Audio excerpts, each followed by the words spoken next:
તુલસીજી એટલે વિષ્ણુપ્રિય, વિષ્ણુજીની અતિ પ્રિય. પણ મહાદેવે ના નથી પાડી કે મારી પૂજામાં એને ન ચડાવે. તુલસીજીએ સ્વયં મહાદેવને હું અર્પણ ન થાવ એવું એમણે સ્વીકાર્યું.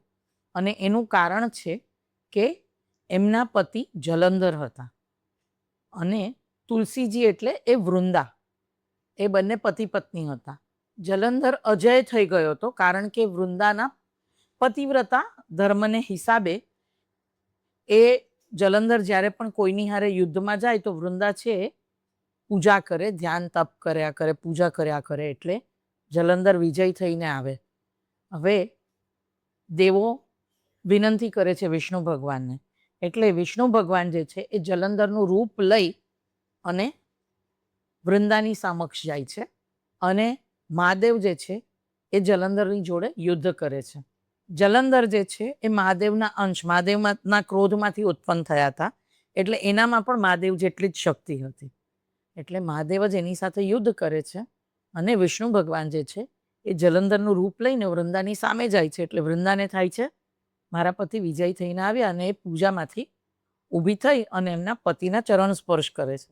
જેવા ચરણ સ્પર્શ કરે છે એ ઓળખી જાય છે કે તમે મારા પતિ નથી, અને એ કહે છે તમે તમારા સાચા રૂપમાં આવો. એટલે વિષ્ણુ ભગવાન પોતાના સાચા રૂપમાં આવે છે. આ બાજુ વૃંદા પૂજામાંથી ઊભી થાય છે એટલે જલંધરનો વધ કરે છે મહાદેવ.